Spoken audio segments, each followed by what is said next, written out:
Hi, and welcome to Tech Talk. I'm Sergio Meyer with Arvig, and today we're going to be talking about ebooks and some of the ebook platforms that you can read those ebooks on. What are ebooks? Well, E stands for electronic, so it's pretty simple. They're electronic books. They're not the paper hardcover. They're all the rage nowadays. People love them for traveling, plane trips, when you're on your break, whatever else. Ebooks really are the future of reading, I think, so let's talk about them. Okay, the first thing I wanted to show you was the iPad here. This is going to be similar, if you've got something like a Kindle or a Nook that you read your ebooks on. But I just wanted to show you, we're going to be looking at a lot of ebooks on computers and how you can buy them and read them on your computer. But in almost all cases, they're also compatible with some sort of tablet or reading device. In this case, we have the iPad. We're in the Newsstand app, so you can download books and newspapers and read them right on your iPad. But also, this iPad has the Kindle app, so if you prefer buying books from Amazon for your Kindle, or even if you don't have a Kindle, you just prefer buying your books from Amazon, you can read them on your iPad with the Kindle app. And there's also a Barnes & Noble app, the third main book publisher that makes ebooks. Let's put this away for now, though, and just talk more about Amazon and Nook and iTunes, where you can buy books. First, we're going to look here at Amazon. They are kind of the pioneer of ebooks in a lot of ways. They came out with their Amazon Kindle a few years ago. It blew up the world because it used e-ink, which is kind of an electronic ink that doesn't use much power at all. And it looks a lot like paper. It's very easy to read, even in the bright sunlight. It's not glossy. Really nice, cheap, great device to work to read your books. And Amazon sells tons of ebooks. The other popular one is Nook, which is by Barnes & Noble. They came a little bit later in the game, but still have some great devices. You can see here they have a list of 4 or so that you can download your ebooks to and read them on. Now, the thing about Kindles and Nooks is they're not quite like an iPad in that they're not necessarily universal.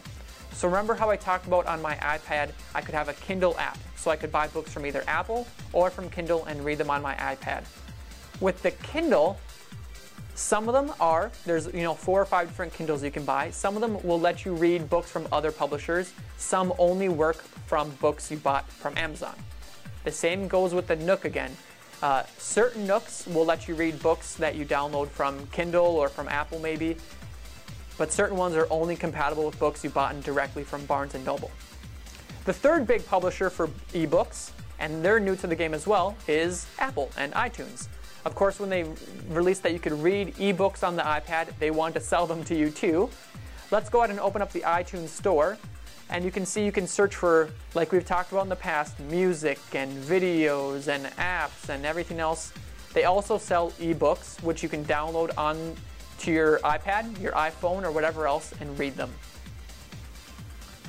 Now, that's the 3 major people that you can buy ebooks from. But you might be wondering more the process of what an ebook really is and other options you might have to get those ebooks. An ebook is an actual book. Sometimes it's in a PDF format, sometimes it's in another format, where it's the entire book, just as a big document you can read on your computer or whatever your tablet you're using. It's nice because it has some distinct advantages over real books. It'll remember where you are in the book for you. It can have dictionaries and tell you what certain words mean. Oftentimes they're cheaper than real books because they're not having to pay for publishing costs.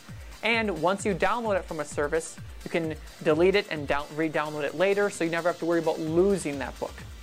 There are some disadvantages though. You can't borrow your ebook to a friend like you could borrow a real book. Once you pick a service, you're sort of stuck with that service for now. So let's say I go with Amazon, and I like them and they're going great, but then I want to get a Nook. Well, my Amazon books that I bought in the past aren't necessarily compatible with my new Nook. So you have to pick a platform that you're hopefully going to stick with for a while. So those are all things you should watch out for when you're choosing what ebook you want to get. Thanks for watching this Tech Talk. And if you have more questions about ebooks, you want to find out what internet speed is best to download them at, or you want to use wireless, Arvig can help you out in a lot of those regards. Why don't you call us at 888-99-ARVIG, or check us out at arvig.com, or just stop into one of our Arvig locations.